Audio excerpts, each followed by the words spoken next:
Open your Bibles to Ezekiel chapter 33. We are in the last Shabbat of the month of Elul. We do not blow the shofar tomorrow because it is Shabbat. You will blow on Sunday. We will not blow the shofar on Monday because the teaching is to confuse the Satan concerning the blowing of the trumpet on actual Rosh Hashanah. We don't blow it the day before. So he's like, okay, everything is over with because we've been blowing it for 30 days.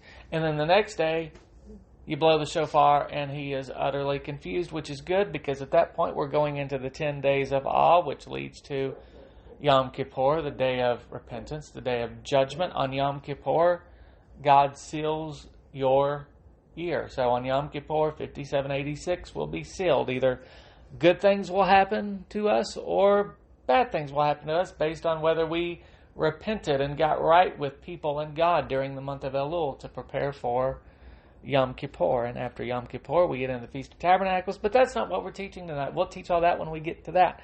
Tonight, the question before us is, have you heard the sound of the shofar over these last several days? Now, I mean that literally. Have you heard the shofar? If you do not blow it yourself, or if you, like me, I was blowing it really good there the first few days. I'm like, all right, I got this. Right. Then all of a sudden I'm like, and I'm like, okay, hey, where did that, so I'm having some issues here. I had a lot of issues today. It sounded like something was dying. I just could not get it to go. But I blew through it anyway. I did not once I'm proud of myself. I did not once this year resort to listening to it on YouTube. I blew until I finally got a decent sound to come out. And I never passed out, thank you, Lord.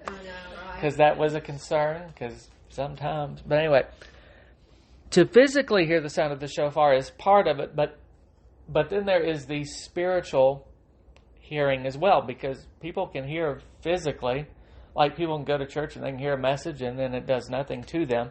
They heard it physically, but you didn't hear it with your spirit. You didn't hear with your spiritual ears. That's why Jesus said, in hearing they do not hear, and in seeing they do not see. You can see and you can hear, but it's not penetrating you. It's not touching you. It's not changing you. So we're going to look at Ezekiel 33 tonight. We're going to read verses 1 through 20.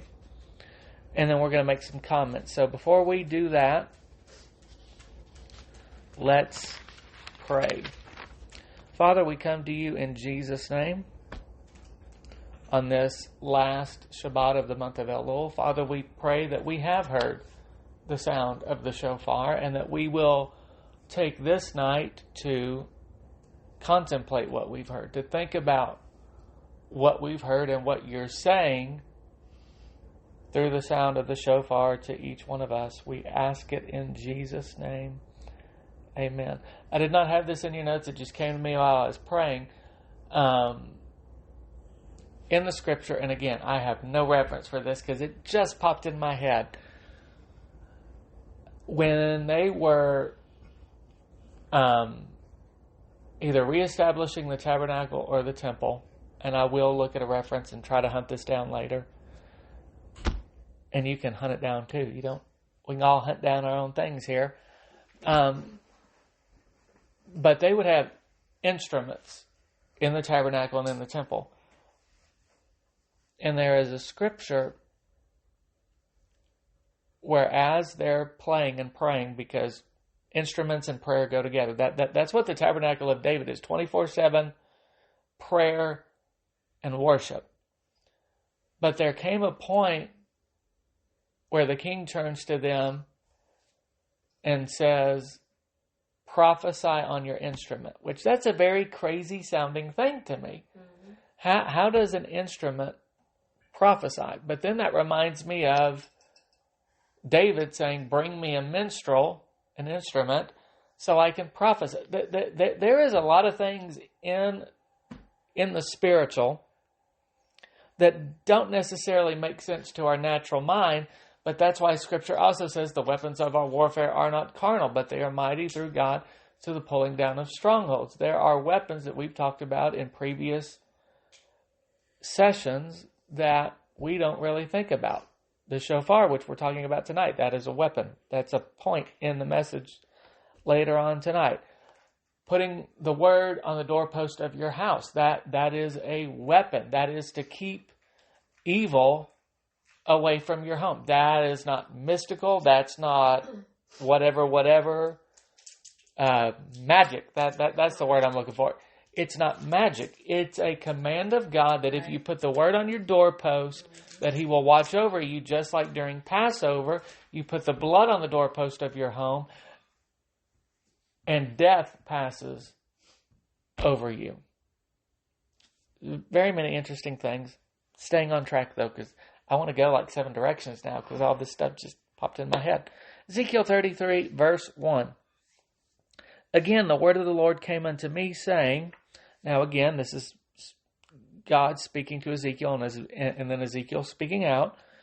Again, the word of the Lord came unto me, saying, Son of man, speak to the children of thy people, and say unto them, When I bring the sword upon a land, if the people of the land take a man of their coast, and set him for their watchman, if when he seeth the sword come upon the land, he blow the trumpet, he blows the shofar, the ram's horn, and warns the people. Then whoever heareth the sound of the shofar, and taketh not warning, if the sword come and take him away, his blood shall be upon his own head. Verse 5, He heard the sound of the trumpet, and took not warning, his blood shall be upon him, but he that taketh warning shall deliver his soul. But if the watchman see the sword come, and blow not the shofar, and the people be not warned, if the sword come and take person from among them, he is taken away in his iniquity, but the blood will I require at the watchman's hand. So thou, O son of man, I have set thee a watchman unto the house of Israel. Therefore thou shalt hear the word at my mouth, and warn them from me. So the warning is not coming from the man speaking. The warning is coming from God. Make note of that. Who's the warning come? It's coming from God. When I say unto the wicked, verse 8, O wicked man, thou shalt surely die, if thou dost not speak to warn the wicked from his way, that wicked man shall die in his iniquity, but his blood will I require at thine hand. Nevertheless, if thou warn the wicked of his way to turn from it, if he do not turn from his way, he shall die in his iniquity, but thou hast delivered thy soul. So if the prophet warns the man, hey, you're in iniquity, you're in sin, you need to stop, and the man does not repent, the man will be held responsible, but the prophet delivered himself because he delivered the word of the Lord. Therefore, O thou son of man, speak unto the house of Israel, thus ye speak, saying, If our transgressions and our sins be upon us, and we pine away in them, how should we then live? Say unto them, As I live, saith the Lord God, I have no... Listen to this. God is saying, I have no pleasure in the death of the wicked, but that the wicked turn from his way and live. Turn ye from your evil ways, for why will ye die, O house of Israel? Therefore, thou son of man, say unto the children of thy people, The righteousness of the righteous shall not deliver him in the day of his transgression. As for the wickedness of the wicked, he shall not fall thereby in the day that he turneth from his wickedness, neither shall the righteous be able to live for his righteousness in the day that he sinneth. When I shall say to the righteous, he shall surely live, if he trust to his own righteousness and commit iniquity, all his righteousness shall not be remembered, but for his iniquity that he hath committed, he shall die for it. Again, when I say unto the wicked, Thou shalt surely die, if he turn from his sin and do that which is lawful and right, if the wicked restore the pledge, give again that he had robbed, and walk in the statutes of life without committing iniquity, he shall surely live, and he shall not die. None of his sins that he hath committed shall be mentioned unto him, and he that hath done that which is lawful and right, he shall surely live. Yet the children of the people say, the way of the Lord is not equal, but as for them, their way is not equal. Remind you of, to him that knoweth to do good, to doeth it not as sin, and those who call evil good and good evil. Are we not seeing that in our day? When the righteous turneth from his righteousness and committeth iniquity, he shall even die thereby. But if the wicked turn from his wickedness, and do that which is lawful and right, he shall live thereby. Yet ye say, the way of the Lord is not equal.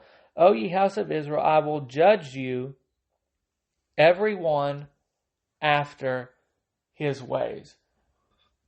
That's a thread we find all through the Bible. That God will judge us according to our actions and according to our words.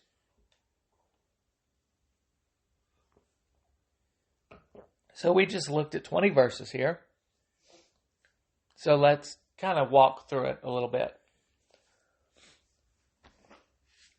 This starts off with blowing the trumpet. You blow the trumpet, you gather the people, and then you give the word of the Lord. If we blow the trumpet and the people do not hear the warning, the blood is on their own head.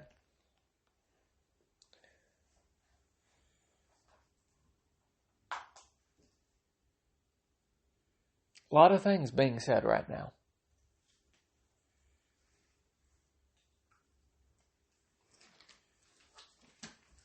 You would think people would hear truth, but we're watching people just outright refuse to hear facts. People do not believe facts anymore. A man can be a woman. No, a man cannot be a woman. But do you want to know where that comes from? I'll tell you where it comes from. It comes from the demon named Ishtar. Ishtar was a male-female. She started as a woman, but then she would morph into a man. Okay? So there is a root to this ideology of becoming something else. I'm not going to use certain words because I can get dinged for them, so hopefully you can track without me using the normal terms here. But you cannot become something else because God created you what you are. In the beginning, God created them male and female. Male and female created He them. There is nothing else. There are no other options. You are one or the other, and you cannot most assuredly be both, like this demon Ishtar was.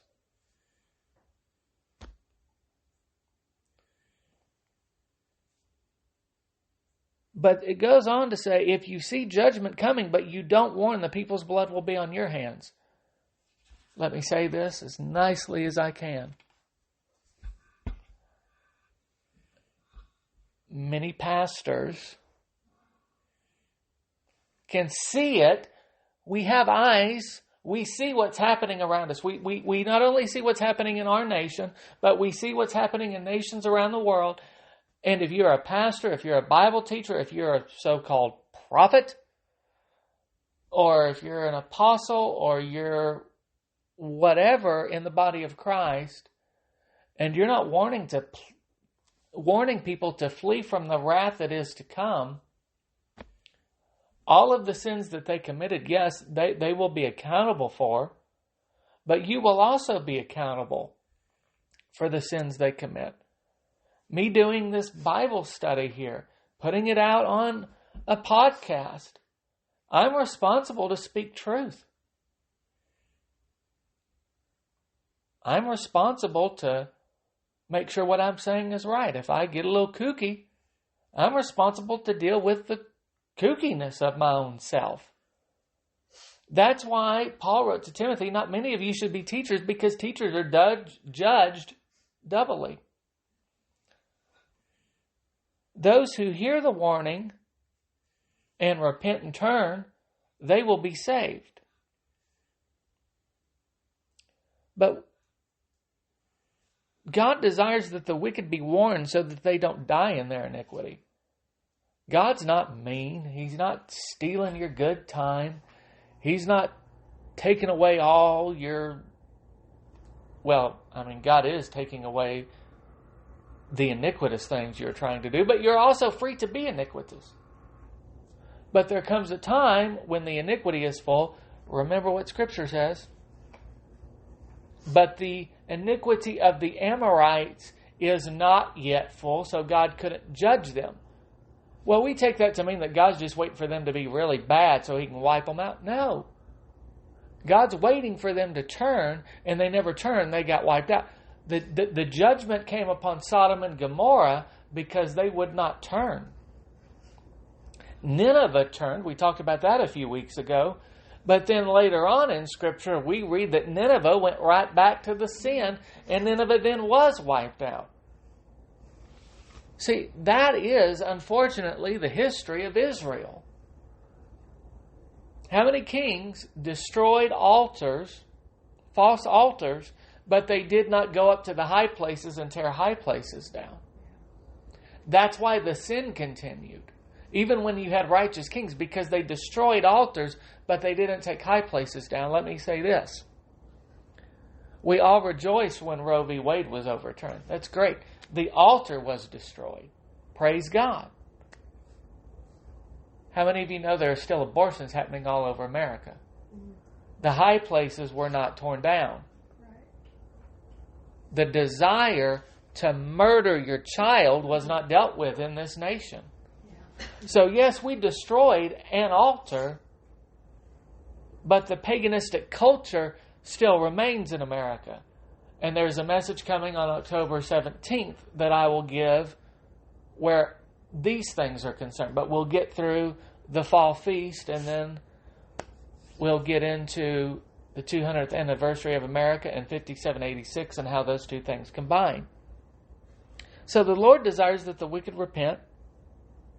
But He also says this: the past righteousness of the good people will not deliver them if they are found living in iniquity.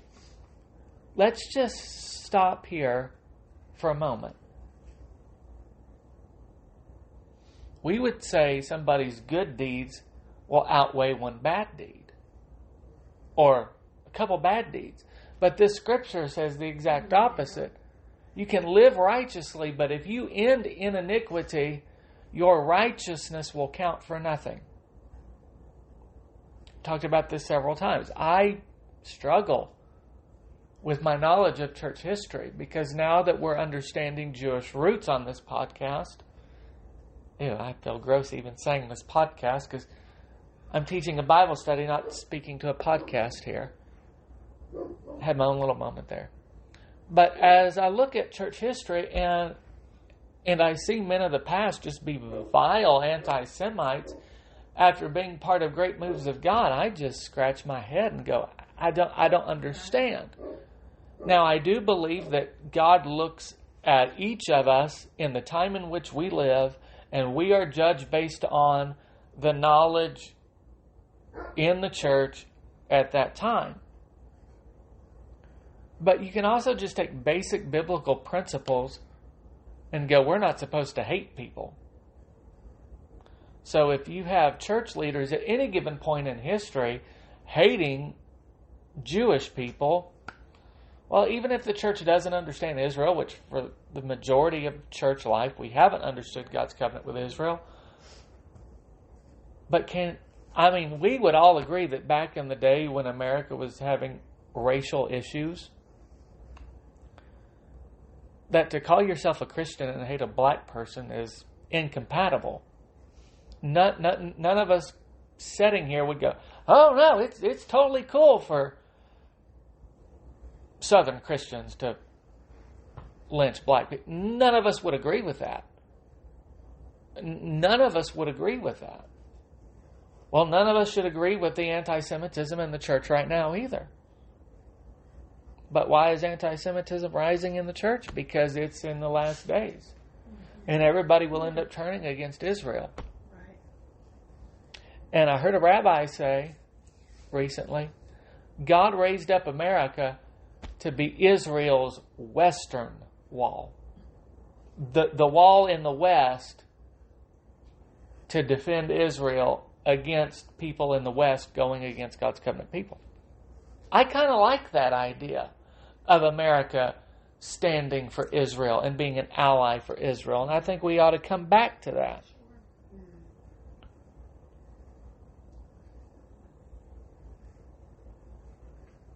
And then this portion goes on to say that the grace of the Lord is given to those who will repent. So in these days that we have had in Elul, we're coming to the end. We've got tomorrow and then Sunday. And then Monday evening, we cross over into 5786. We enter a new year.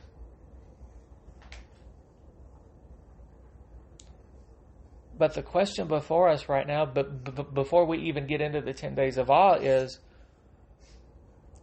are we hearing the sound of the shofar to repent of sin?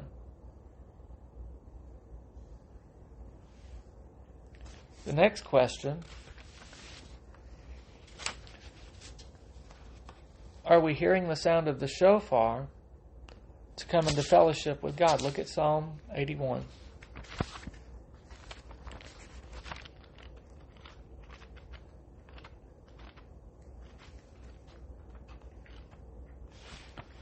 Psalm 81 and verse 3.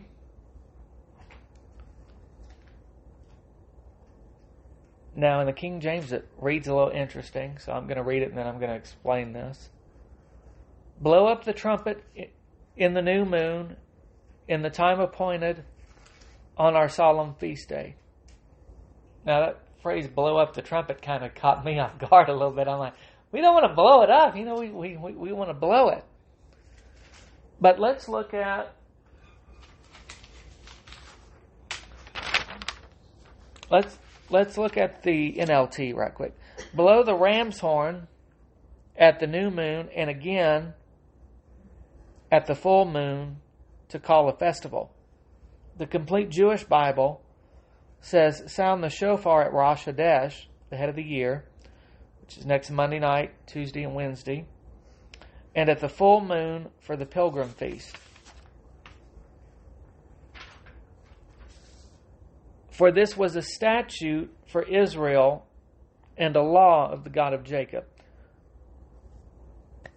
Very quickly, you don't have to turn here. 2 Chronicles 8:13. He observed the daily requirements of offering according to the commandment of Moses for Sabbaths, new moons, and the 3 annual appointed feast, the Feast of Unleavened Bread, the Feast of Weeks, and the Feast of Tabernacles.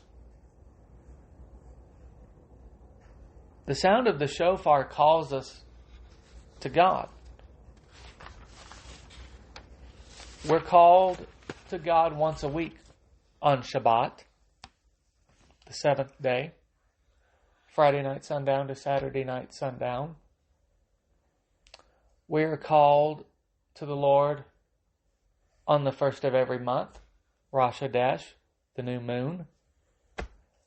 Genesis does say that He gives the moon for signs and for seasons. It's not astrology. Now, the enemy has taken what God has said and what God commanded, and he has twisted it, because that's what the enemy does. But we need to go back and see what God said about the sun and the moon. More specifically, the moon than the sun. Although when you see things like red blood moons and stuff, and you've got these debates within the church, and they mean nothing. Well, the Bible would disagree with you on that.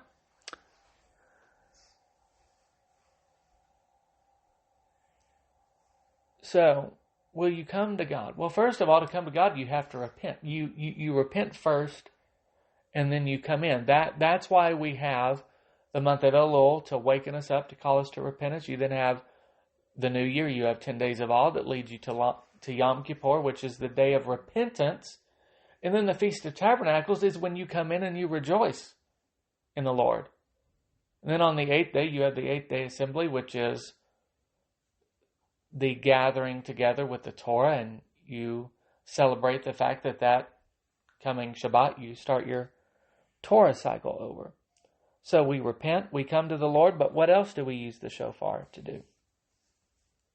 We use the shofar to go to battle against the enemy. Numbers chapter 10. Romans 10 is not going to get us anything with the shofar here. Numbers 10. I was probably thinking Romans 10, 9, and 10, confess with your mouth, believe in your heart that Jesus is Lord, all that. But Numbers 10.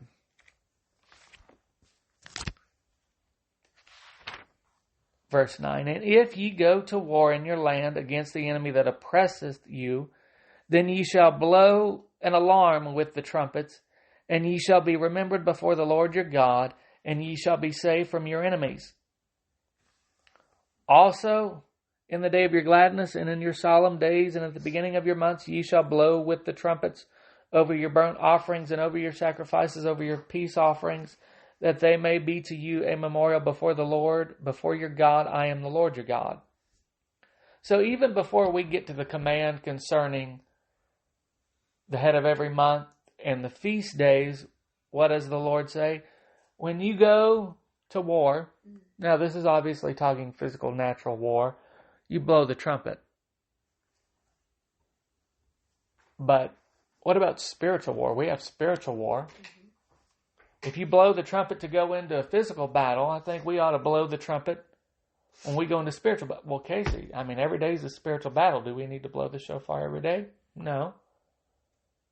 But when the warfare is more intense than usual, when the enemy's really unloading some things on you, and those are the moments where you go grab your shofar and you blow it.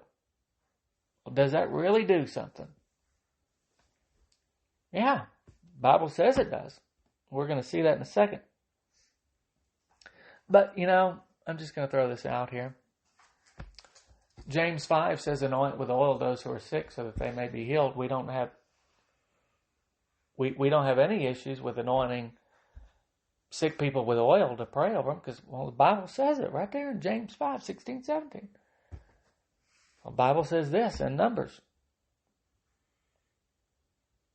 Bible tells us to put the word on the... I know it's foreign to us, and I get that. It was foreign to me when I first started learning this stuff. I actually said some things I wish I wouldn't have said when I was first coming into this because I thought it was crazy. There's even things I said I wasn't going to do. Okay, first of all, we ought not do that. We ought not say, I'm not going to do something. Let's adopt the phrase, well, I don't understand that. That's a much better phrase than I'm not doing something. Because if it's in the Word, God's going to end up having you do the thing. And if you don't understand it, that's fine. That's why we have teachers. That's what Ephesians says, for the equipping of the saints, for the work of the ministry, so that they may grow up into Christ. We're supposed to grow up into Christ. We're to grow in our understanding. We add to our faith Jewish knowledge, and Jews add to the knowledge that they have of the Word of God faith in their Messiah. That's how this goes. So we have this command. If you go to war in your land against the enemy that oppresseth you, Acts 10:38, how God anointed Jesus of Nazareth to free those who are oppressed of the devil. Enemies oppressing you in the natural. We have an enemy oppressing us in the spiritual.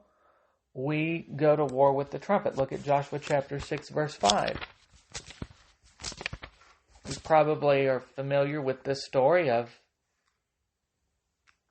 Joshua and the fall of Jericho. My earliest memory of this Bible story is VeggieTales. All the little peas on top of the wall. They were throwing down slushies on the Israelites. It's a good waste of a slushie in my opinion, but they were throwing slushies on the Israelites, and they hopped around for 7 days, and on the seventh day, the seventh time, they blew the trumpets, and they shouted, and the walls came down. But look at what it says. Joshua chapter 6, even though I just told you the story, I want to read you the verse. And it shall come to pass that when they make a long blast with the ram's horn, and when ye hear the sound of the shofar, and the people shall shout with a great shout, and the wall of the city shall fall down flat, and the people shall ascend up every man straight before him. Now take note of the fact that it said, you shall make a long blast. There is a long blast, and then there is a longer blast, and then there are short staccato blasts of 7 or 9 times. That was me and not a trumpet, obviously, because I have not yet mastered that on my shofar, but I'm trying. How did God bring a wall down with a trumpet? Does that make any sense to you whatsoever? No, it doesn't. It's not supposed to. We're learning here that God's ways are not our ways, like the scripture says, His thoughts are not our thoughts, for His thoughts are higher than ours. For as the rain and the snow cometh down from heaven, and returneth not thither, but watereth the earth, and bring forth vegetation, Isaiah says. So one last scripture, Judges chapter 7, 15 through 23. I'm just going to summarize it for us, because really and truly this story spans multiple chapters, and if I were to start reading, I would go back and forth. And I mean, not that I'm opposed to that, but the Israelites, once again, small band of people, coming up against great armies. God gave them an unusual command. He said, blow shofars and break pitchers, like water pitchers. And the enemy will turn on themselves. And that's what happened. The enemy turned on themselves, and they began killing their own selves because they were confused at the sound of the shofars and the pitchers being broken.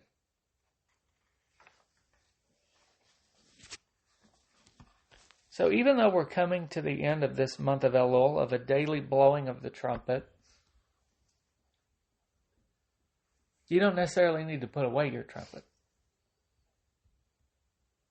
Actually, your trumpet always needs to be in reach. Because you may come up against an enemy that you need to confuse with the sound of a shofar. And again, I'm not saying anytime you're in a spiritual battle, that is the thing you need to do. You need to be led by the Spirit. There are times when the Lord will say, you need to go blow a shofar. There are going to be times when the Lord is going to say, you need to pray under a tallit. There are going to be times when you just need to go for a walk and you just need to begin speaking to the things in your life, and you need to just start saying scripture upon scripture of this is what's going to happen in my life because I'm walking with the Lord and I'm going to receive what I ought to be receiving. So as you think back on these last few weeks and even going forward and preparing for entering into 5786,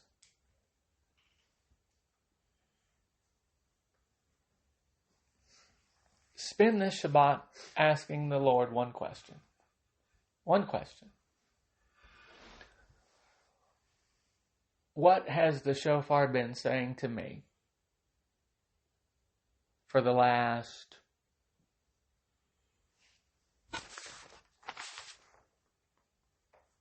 27 days?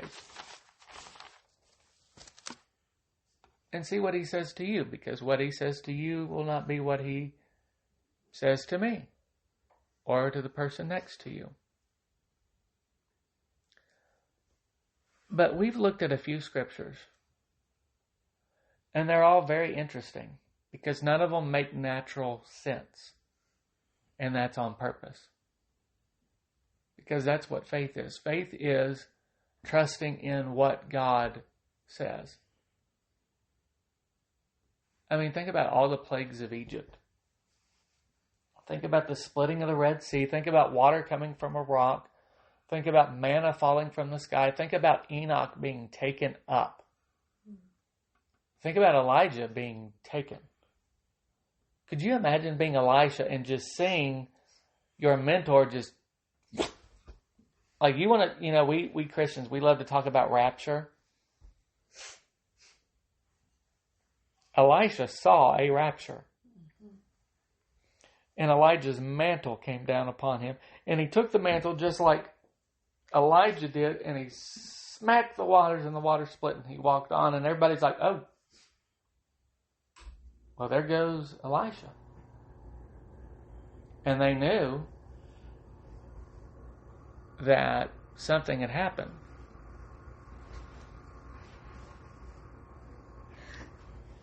We're in an appointed season right now where God does things.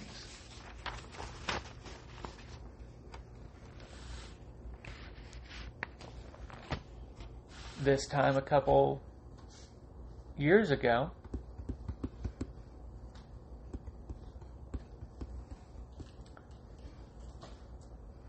when we got to, I think it was Yom Kippur, Justice Ruth Bader Ginsburg died.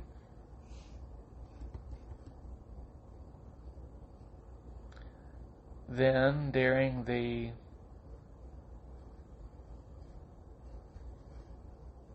Nope, got my dates wrong. I knew it when I said it. She died during Yom Teruah. President Trump made the announcement during the Days of Awe that Amy Coney Barrett was going to take her place on the Supreme Court. We had a confirmation. That just so happened to be the 50th anniversary year of Roe v. Wade. God's calendar lines up even with American stuff that we don't realize or take into account.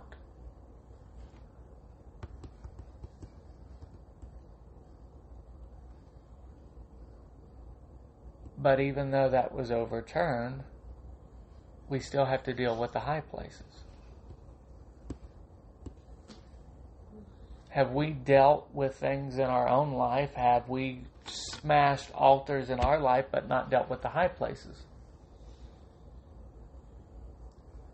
If we find ourselves continually struggling with sin, there's something we haven't dealt with, and now is the time to deal with it before we get to Yom Kippur. We are close to entering the 10 days of awe where everything intensifies. That can be good or it can be bad. It all just depends on where you are and what you are willing or are not willing to do when it comes to what the Lord says to you. See, that's the thing we need to understand about the sovereignty of God, and we'll end on this note. We have a part to play. We absolutely do. But make no mistake about it, if any one of us, or anybody else for that matter, decides not to do something that the Lord is asking, God's not going to allow that to stop His ultimate plan. God will give said thing to somebody else or what have you. None of us are as great as we would love to think we are, because time is in the hands of God, who is outside of time. And that's something we need to remember. Anytime we think we have said or done something great, which there are people that do great things, I'm not denying that, but the greatness of something that somebody does originates from the Spirit of God in them, not from themselves. And people who know God will always give the glory and the credit to God and not bring it upon themselves, because God says He does not share His glory. That's why we see so many people fall from great high places, because they do not rightfully acknowledge the God who has given them the ability to do the things that they do. So, Father, we thank You for Your word. We thank You for the sound of the shofar that we've been hearing for days. Father, we pray that that sound would penetrate our hearts, our minds, and our spirits. Father, that we would set aside the iniquity, set aside the chains and things, and that we would submit ourselves to you. We would resist the devil, and we would see him flee from us. Father, we pray that as we prepare to go into 5786, Father, that you would begin speaking to us concerning next year and all that you have for us. Father, shed light on the battles and the things that are coming in this next season. Prepare our hearts to stand before you in your court on Yom Kippur. Father, we ask that we would have a fair and good judgment for each of us, that we would be in the place to receive a good and fair judgment so that we can celebrate with you during the Feast of Tabernacles. We ask these things in Jesus' name. Amen.